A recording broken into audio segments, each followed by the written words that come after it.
Hey guys, my name is Massimio, and welcome to another episode of Sunday Mailbox. This is a video series where you, the viewer, can submit your gaming-related questions, and then I'll give my humble opinion on them. To get the formalities out of the way real quick, if you'd like to submit your own question that could be featured in an upcoming episode, you can do so by leaving a comment down below, or by sending me a Facebook or Twitter message. The first question for today comes from Jeffrey, and it is, how do you feel about what the lead director of Siege said, that he wants offense to drone out, then choose who to play as?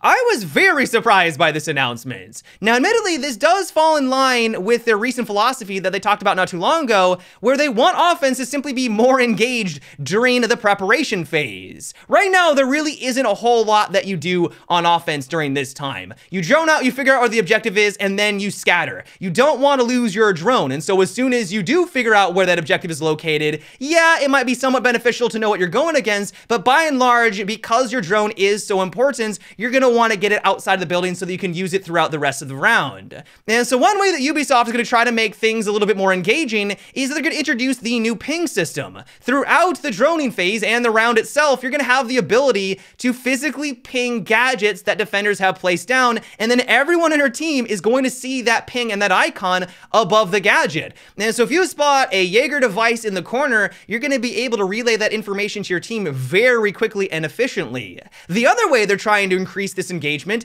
is apparently by allowing you to change your operator at that preparation phase. And so now, instead of just sending your drone to the far corner and then waiting for the round to start, it's now going to be a lot more beneficial for you to actually figure out what strategy defense is using, what objective are they on, and then also what operators that they're using.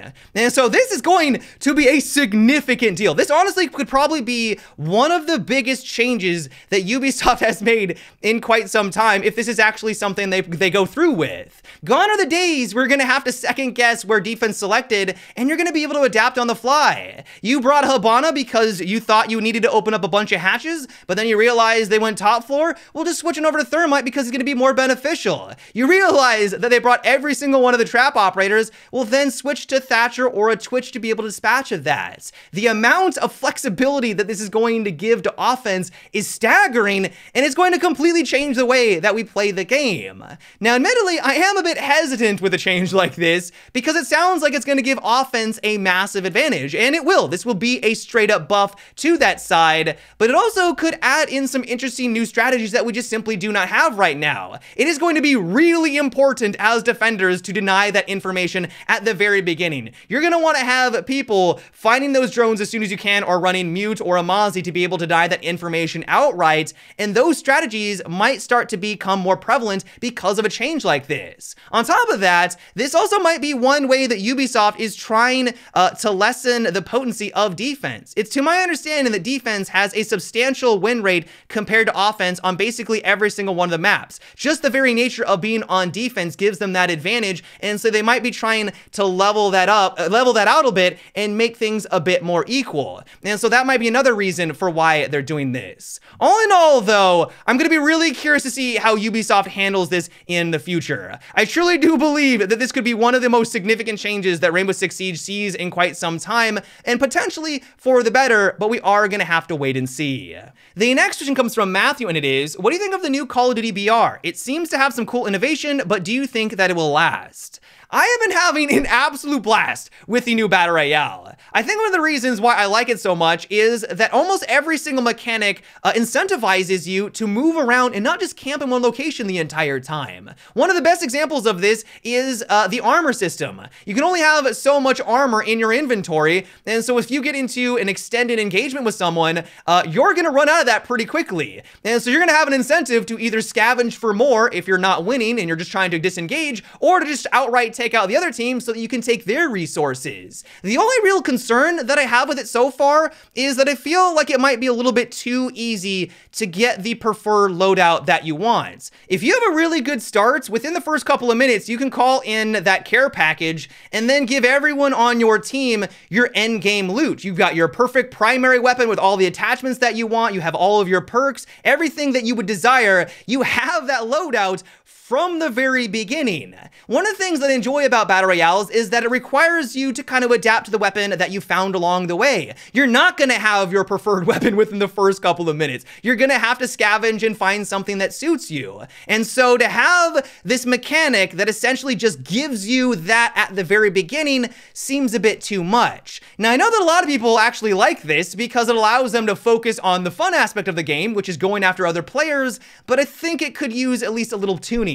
Maybe increase the cost of this care package a little bit more so that it takes a bit longer to be able to call it on in, or have a slightly cheaper version that gives you a great loadout, but not your preferred one, so that you can have a little bit more of that dynamic gameplay. Really, the only other concerns that I have is that snipers might be a bit too powerful. Everything is kind of point and click. You don't really have to compensate for travel or drop at all. You just click on their heads and then they drop. And then netcode seems, at least in some cases, to be a bit finicky. There's a lot of times where out of nowhere, I have full armor, I'm a 1v1 situation, and then I get dropped instantaneously. They're not using something that should be able to one-shot me, but then I just drop out of nowhere. Now, maybe that person just got really lucky with a bunch of headshots, but it does feel like this might be a netcode related issue. Granted, I can give them a bit leeway because there are 150 people on the map. Having some netcode related problems is to be expected, but hopefully they can tighten that up if that is a problem. By and large though, to answer your question, is this something that is going to last? It's hard to say. BR modes have been incredibly popular for quite some time, and so I think it has that going for it, especially considering that it's also free to play and Call of Duty. All of these things are lining up, and then on top of it, it's just a lot of fun. I think what's really going to hinge on is what is the development and the continued support going to be from Infinity Ward? Are they going to address the concerns in a timely manner from the community? Are they going to be updating the map or trying to make things interesting and fresh in a couple of months, just like they do with Fortnite and Apex Legends, stuff like that? We're really going to have to wait and see. The next question is, do you think that Twitch's drone should be able to jump since its damage has been nerfed?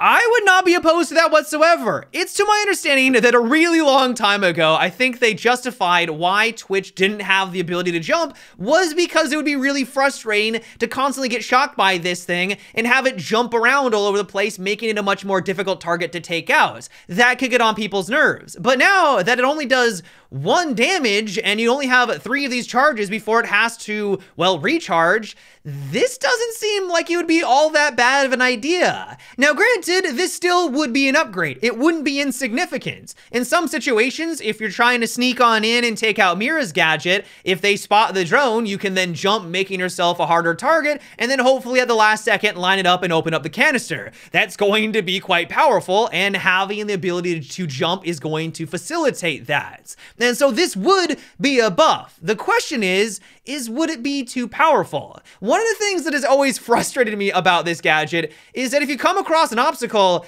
you don't really have a lot of options to get around it. Let's say they placed a deployable shield in the middle of a doorway. Well, you're not getting through that doorway. If you tossed in your drone trying to go through a window, but you missed and it bounced out, you can't just jump on in. You have to go on over, pick it on up, and then throw it once again. It just gets obnoxious. And so having the ability to just simply jump every once in a while, it doesn't need to have to be on a quick cooldown like the normal drones, maybe make it every 10 seconds or something like that, but just give it a little bit more versatility, I think would be awesome, especially considering that they did nerf its damage to the basically to the point where it's just insignificant. And so in general, as long as they did some testing, I would not be opposed to this slight upgrade, especially if the main reason for why Twitch never got this ability to begin with was that it had 15 shocks when the game released and it did 10 damage. If those were the reasons, why not try to experiment and see if it works now? It may not, it may be too powerful, but I would not be opposed for Ubisoft at least giving it a try.